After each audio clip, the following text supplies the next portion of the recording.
Hello and welcome. It's Christmas time. I'm here with a new video. I'm going to share with you guys how you can create your own CS2 private lobbies in less than 5 minutes at no cost, and you can play any workshop map that you want. It doesn't require a VPN. You don't have to download anything. It's going to be really simple. So let's get into it. First step, boot up Counter-Strike. Second step, hit play. Make sure you're under the workshop maps and hit visit workshop in the bottom left. Go ahead, click on any map that you want to play on. I'm picking on this Christmas one because obviously it's Christmas. Happy holidays, everyone.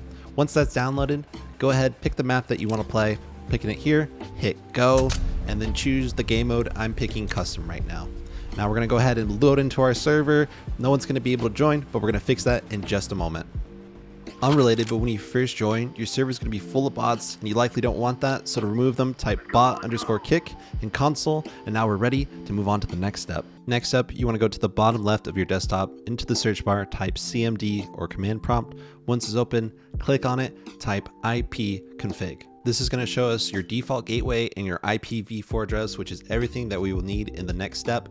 First thing you want to grab is that default gateway. Go ahead and highlight that, copy that with Control-C, and then Control-V, paste it into the browser. This is going to pull up your router/modem settings, and here you're going to type in your administrator username and password. The default usually is admin and password for the password, or you can find it on your modem/router.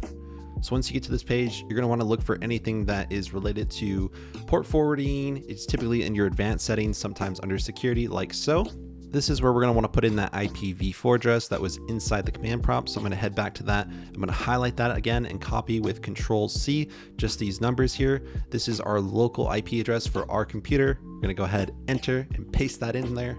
Following that, we need to choose the protocol. Here you'll select TCP and UDP. The next step, we need to get the port for our server. By default, the port that we want to open up is port 27015 as indicated on the Valve documentation. So go ahead and paste that in for your starting port and then paste that in for your ending port. Finally, make sure you save or hit apply. That way these settings are good to go and people can join your server. Next up, we're going to ipchicken.com and we're going to get our public IP address. This is what we're going to give to our friends and only our friends. This is what they'll be using to connect to your server. If you need a reminder on how to enable the developer console, you want to go to your settings, go into the game tab, and then make sure you select yes under enable developer console. Next, your friend's going to go ahead, open up that developer console and type connect followed by your IP address. If your friend gets a screen that looks like this after connecting, that likely means something went wrong with your port forwarding settings, so you might want to double check those. If your friend sees this screen, well then congratulations, everything worked out. They can go ahead and click on allow. That will allow them to download the workshop map, and then they can go ahead and join your server. Real quick, I have a super important disclaimer over some awesome Counter-Strike 2 gameplay. The IP address that you got from ipchicken.com is your public IP address.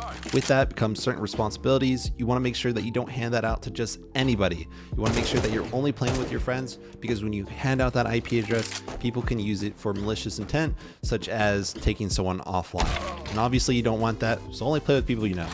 In addition, when your friends connect to your server, their public IP address will be exposed to you.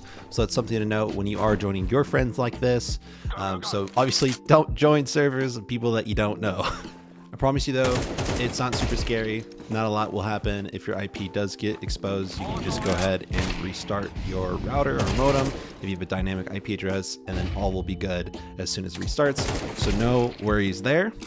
But anyways, if you guys enjoyed this tutorial, if you want to let me know, the best way to do would be either to like, leave a comment on this video, and subscribe. I can't wait for the future. I hope to see you guys around for more tutorials in the future, and I hope everyone has a happy new year. See you guys next time. Congratulations. Gone and bloody done it. Top effort all around.